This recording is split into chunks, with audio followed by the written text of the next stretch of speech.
Deməli, işçilərin işdən kənar edilməsi barədə, deməli bu barədə müraciətlərimiz demək olar ki, daha çoxdur. Nəzərinizə çatdırım ki, işçinin işdən kənar edilməsi təbii ki, Əmək Məcəlləsi ilə tənzimlənir. Azərbaycan Respublikasının Əmək Məcəlləsi ilə tənzimlənən bir deməli məsələdir. Əmək Məcəlləsinin 62-ci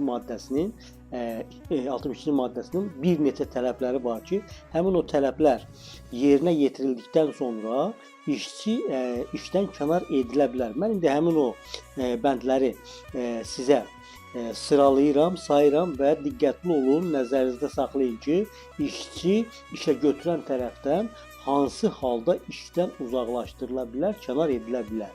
1. İşə götürən deməli bu hallarda, yəni aşağıda göstərilən hallarda mülkiyyətçinin və işçilərin mənafeyini qorumaq, baş verə biləcək əməyin mühafizəsi qaydalarının pozulmasının qarşısını almaq və hətta əmək intizamını təmin etmək məqsədi ilə işçini müvafiq iş vaxtı ərzində işdən kənar edə bilər. Burada bir neçə bəndlər var, hansı ki, deməli işçi alkoqollu içkilər, narkotik vasitələr və o cümlədən psixotrop və toksit maddələrin, zərərli maddələri qəbul edərək sərxoş vəziyyətdə, o cümlədən iş yerinə gəldikdən sonra da həmin bu, deməli, iş yerində həmin içkiləri və yaxud da ki, həmin o zərərli maddələri qəbul edərək sərxoş vəziyyətdə olduğu zaman və ondan sonra gəlirik ikinci, işçinin işdən kənar edilməsi hər bir konkret halda müvafiq sübutlar.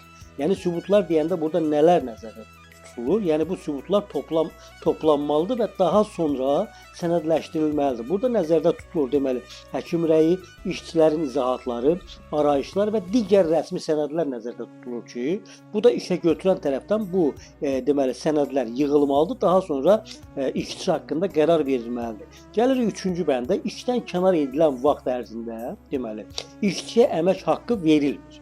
Yəni üzürlü səbəbdən icbari ilkin və ya vaxtaşırı tibbi müayinədən keçməyən işçilər işdən kənarlaşdırıldıqda onlara işdən kənar edildiyi vaxt ərzində boş dayanma, yəni boş olduqları müddət ərzində əmək haqqı ödənilir. Bundan əlavə gəlir dördüncü bəndəki, dördüncü bəndədəki hansı ki orada göstərilir ki, işdən kənar edilmiş işçiyə inzibati və ya cinayət məsuliyyətinə cəlb edilib edilməməsindən asılı olmayaraq, deməli, işə götürən həmin bu məcəllərin 186-cı maddəsində nəzərdə tutulmuş intizam tənbihlərindən birini deməli tətbiq edə bilər. Yəni bu da 186-cı maddədə nədən ibarətdir? Təbii ki, əmək və icra intizamının pozulmasına görə intizam məsuliyyəti və onun növləri var ki, həmin o növlərdən biri tətbiq oluna bilər. Gəlirik 5-ci variantda isə, 5-ci bənddə isə işdən kənar edilməsini işə götürənin və ya başqa vəzifəli şəxslərin ona qarşı qərəzli münasibətinə saxta sənədlər əsasında həyata keçirildiyinə və digər faktlara görə qanunsuz və əsassız hesab edən işçi pozulmuş hüquqlarını bərpa edilməsi, şərəf və ləyaqətinin müdafiə olunması üçün məhkəməyə də müraciət edə bilər. Ona görə də belə şeyləri diqqətdə saxlayın ki, çünki bugün müraciətlər artıq demək olar ki, geniş şəkildə yayılıbdır. Bugün işçini işdən uzaqlaşdırmaq üçün heç bir səbəb göstərilmir.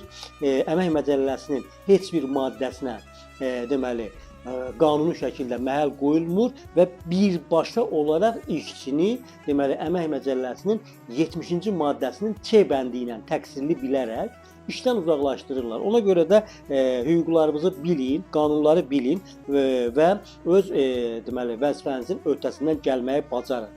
Və bununla da bağlı, bu məsələ ilə bağlı da bizə şəxsən müraciət edə bilərsiniz. Mən Rahib Eyvazov, qeyri-hökumət təşkilatı hüquqşünas bu məsələ barədə deməli sizə kömək edə bilər. Təşəkkür edirəm.